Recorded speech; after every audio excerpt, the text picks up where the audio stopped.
students, welcome back to chemistry class. So last class I just started the chapter.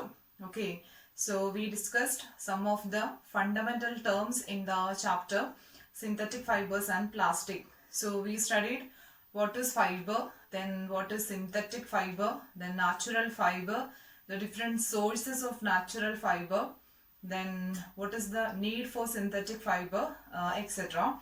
And towards the end of last class, we just discussed two new terms, polymer and monomer.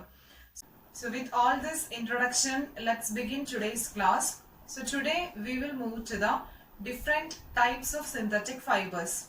Last class, I just mentioned some of the names like polyester, then acrylic, etc. But today we can see what are the what are the properties or characteristics of this fibers. So the first synthetic fiber is in your syllabus is rayon.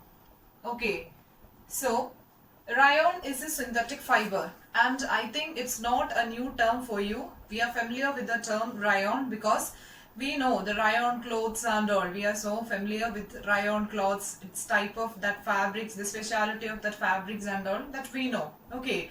So anyhow, as a synthetic fiber, we should know the certain characteristics and properties of this rayon. Okay, so this rayon is also known as artificial silk. Rayon is also known as what? Artificial silk. So from this second name, we can understand rayon is having some properties similar to what? Similar to silk. Okay. And how silk is obtained? Silk, we know it is a natural fiber. Okay, silk is a natural fiber, and which is obtained from where? From the silkworm. Okay, silkworm produces this silk. By processing, we will get the silk. And we know the silk was first discovered where actually? The 7th standard, I think you studied that, from China. Okay, the Chinese were actually found this silk. And we know the story behind this discovery of silk because they kept this as a secret for a long time. The discovery of this silk, the Chinese were kept as a secret for a long time. Actually, the Chinese people, they know the value of silk. That's why they made it as a secret. And we know, children, even now the silk, fabric silk is costly, is it? So probably the people will think about the alternative of this silk. Okay, how can we replace this silk? Even now we know for everything we have an alternate other solution. Okay, so like that, so the people were started thinking for an alternative for silk, and finally they found rayon, the synthetic fiber known as what? Artificial silk. And why rayon is known as artificial silk means rayon exhibit some similarities with the natural fiber silk. Rayon exhibit some similarities with the silk. That's why it is known as what? Artificial silk. This rayon is found actually towards the end of 19th century. Towards the end of 19th century. And we will consider rayon as a synthetic fiber. But we cannot say rayon is a fully synthetic fiber. It's not a fully synthetic fiber. So rayon is actually prepared from a natural substance called wood pulp. Okay, rayon is obtained from the natural material wood pulp, and this wood pulp on further processing, it is on further chemical treatment, the fiber rayon is prepared. So that's why I told you we cannot consider rayon as a fully synthetic fiber. It's a synthetic fiber, half natural and half synthetic, because the raw material used for its preparation is actually a natural substance. That's why we cannot say it is a fully synthetic fiber, because we have studied what is synthetic fiber. It is prepared from chemicals, artificially prepared from using chemicals. So this wood pulp we cannot consider as a chemical. It is a natural substance, natural raw material. That's why the rayon is not fully synthetic fiber. So the important property of rayon is that rayon is cheaper than silk. Because why we discovered rayon? It's an alternative to the silk. So obviously its cost must be less than the original silk. So the first property or the first characteristics of this rayon is it is it is cheaper than silk. But it can be woven like silk. How the silk fibers are woven, in the same way the rayon fibers also can be woven, and that can be dyed in different colors. Okay, not a single color, it is available in multi colors. So how the silk behaves, exactly the same way, with less cost we can use the fiber or the fabric rayon. And coming to the uses of this rayon, of course the first one will be what, in which field? Textiles, right? Obviously the first one will go to the clothes. It can be used for making clothes, and at the same time this rayon can be mixed up with cotton. It can be mixed up with cotton, and after that will be used for making bed sheet, then carpets, etc. Okay, so children, understand the important properties of rayon. Rayon is just similar to what, silk, alternative for silk. That is why it is known as artificial silk, and can be used to make different clothes or fabrics. At the same time the materials like bed sheet, then carpets, etc. Now let's move to the second synthetic fiber, that is nylon. Okay, the second synthetic fiber is nylon.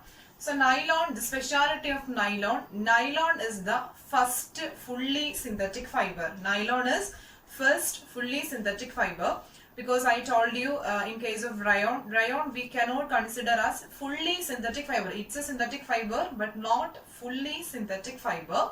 But nylon is 100% a synthetic fiber. It is made totally by using what? Chemicals. Okay, so it is discovered in the year 1931. Nylon is discovered in the year 1931, and of course I know we have at least one substance. Everybody is having at least one substance made up of what? Nylons. Okay, in your home at least, or in your personal belongings also, there exists at least one substance that is made up of what? Nylon. So let's move to the properties of this nylon. Nylon is strong, then elastic, and at the same time it is lightweight. Okay, strong, then elastic and lightweight. And there exists number of application of number of uses for this nylon. First of all, we can say for the clothes. Okay, it can be used for preparation of clothes. Then what? Then socks, even in the toothbrush. Like what all substance we will handle in our daily life, there exist, some of them are made with what? Nylon. Anyhow, whenever we studied about nylon, its two applications are always highlighted. That is, we have already studied nylon is strong, then what? Elastic and lightweight. Okay, so due to this speciality, nylon can be used in parachute. Okay, it will be preferred for the making of what? Parachute. And at the same time, did you ever see that people will try to climb the rocks, that adventurous activity? And for that ropes which is used for this climbing of rocks, that is also actually made up of what? This nylon. So we can say nylon is used where? In toothbrush or in ropes, then for making what? Then tent. Like that, many uses are there. Then in the case of toothbrush, we can say that bristles. Okay, that bristles is actually made up of nylon. That's why it is highly flexible. That bristles are what? Flexible. And I told you nylon is elastic. So what do you mean by elasticity?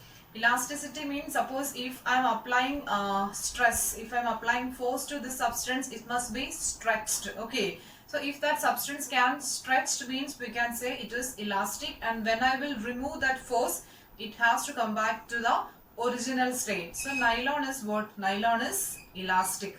So let's see some of the substances which is made from nylon. So these are some of the substances which is made from nylon. So first of all, see the sleeping bag, then the rope that we already discussed, and see the next third one, the seat belt. Okay, we know how a seat belt works. Okay, it is elastic and it is flexible. So it is elastic, and why it is elastic? It is made from nylon. Then see this hose, that pipe, and then this tarpaulin, And see this dental hose, etc. All these are made up of nylon. And here you can find some sewing threads. Okay, it is nylon made threads. And here the backpack that we used, the backpack bags, and raincoat also, okay, which is also a waterproof substance made from nylon. And here number of examples you can find: the nuts and ball, then clips, then bags, then waterproof clothes, then the yarn or string made from nylon, then gear, then bearings, etc. So all these are some of the important uses of nylon. So in order to understand the strength of fiber, an activity is given in your textbook, activity 3.1. Okay, so there you can find one stand like this, in which one wire is connected, and there the thread with a suitable weight is hanged. Okay, the picture is almost like this. So this represent the thread, and here we can see the weight. At the bottom of this thread, a suitable weight is tied. Okay, so this thread can be made with cotton, wool, silk or nylon. So we have to check the strength of the given thread. So if for the cotton thread, suppose if you have first hang the cotton thread, means we will add some weight. Here we will add the weight like 1 gram or 2 gram, like that we will increase the weight. Okay, so when it reaches to a particular particular point, what happens? The thread will break down. Okay, that to what point actually the thread broken, that can be considered, that weight that can be considered as the strength of that given thread. Okay, so cotton, wool, silk and nylon. So when we will add weight to this, we can find that nylon is the strong fiber. Nylon is more strong thread. The thread using nylon is more strong. That means which can hold maximum weight. Okay, so this activity is just to understand the strength of nylon fiber, the strength of the synthetic fiber nylon. Nylon is strong, at the same time we know nylon is elastic too. So what happens, as the weight increases, here as the weight increases, what happens? It will be stretched. Nylon is stretched and the fiber is stretched, and but it do not broken easily. So we can say the nylon is strong synthetic fiber. So my dear students, that's all about today. We discussed the two important synthetic fiber, rayon and nylon, its properties and what its characteristics and its different uses too. Okay, and in order to find the strength of fiber, we have done the experiment too. So children, write the notes to your notebook and do the assignments. So see you in the next class, and thank you for watching.